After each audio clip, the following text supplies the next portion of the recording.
حلقتنا عن الطرب المشوي، طرب الحاتي. دلوقتي الطرب على الشواية، هنسمي الله ونصلي على الرسول عليه أفضل الصلاة والسلام.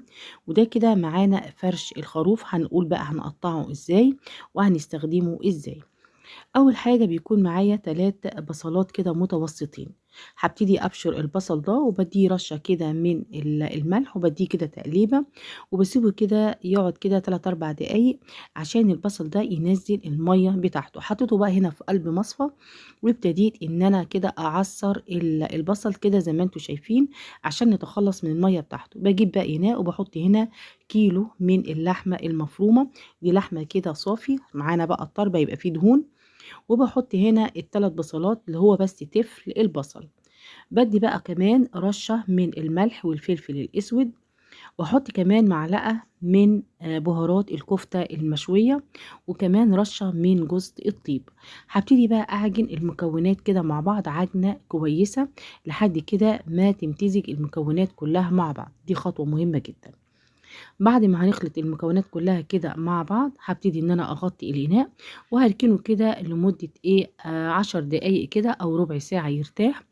وبعد كده هبتدي ان انا بقى اجيب الفرش بتاعنا. طبعا الفرش هنا كده انا غسلاه وشطفاه.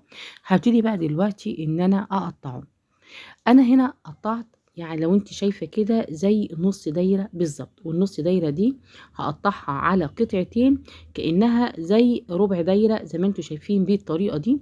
والطريقة كده هتبقى سهلة معاكي. انما الجزء ده ممكن ان انا اقطعه كده زي المربع او المستطيلات. تحاولي ما تاخديش الحتت اللي فيها الدهون السميكة، لان دي طبعا بتبقى صعبة شوية كده في قلب لما بتتشوي بيبقى كمية الدهون فيها موجودة جامدة. خلاص حاولي على قد ما تقدري تاخدي الحتت اللي هي التخينة دي، هركنها على جنب.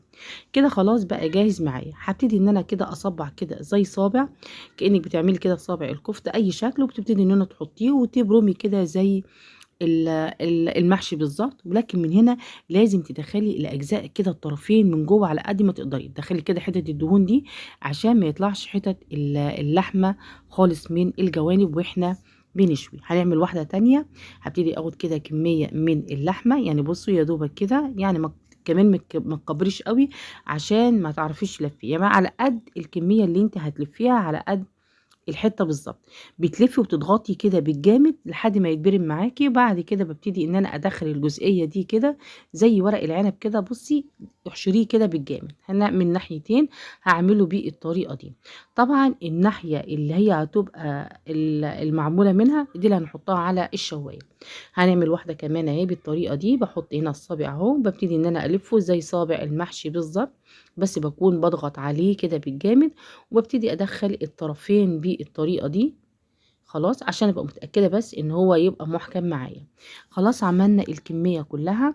هبتدي بقى اجيب الشوايه. على فكره تقدري ترصيهم في قلب صينيه وتحطوهم في قلب الفرن. انا هنا عندي الشوايه شغلتها، وببتدي ان انا ارص عليها.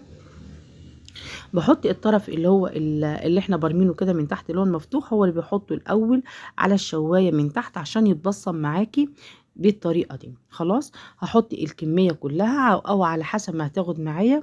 وبعد كده هبتدي ان انا اقلب كده بالتبادل. شايفين بقى كده اول ما الدخانه كده او الدهون نزلت، ابتدت الريحه بقى تطلع والدخانه تطلع. صدقيني كأني عندي الحاتي بالظبط. طبعا بقلب من وقت للتاني القطع بتاعه الطرب عشان ما تتحرقش بس منك. قلت لك لو انت مش متوفر عندك الشوايه او الجريلا، تقدري ان انت تحطوهم في قلب صينيه وتحطيهم في قلب الفرن، وهتديكي نفس النتيجه. طبعا انا هنا كل ما بيكش معايا ببتدي ان انا احط، لو لسه باقي معايا ببتدي ان انا اضيفه. كده خلاص بقى خلصت الكميه بتاعتنا اهي، ومش قادره اقول لك فعلا على الريحه في منتهى الجمال. ده احلى طرب ما ياخدش معاكي 5 دقايق وتكوني مقدماه كده مع سلطه الطحينه او سلطه الطماطم البلدي بتاعتنا. والسلام عليكم ورحمه الله وبركاته.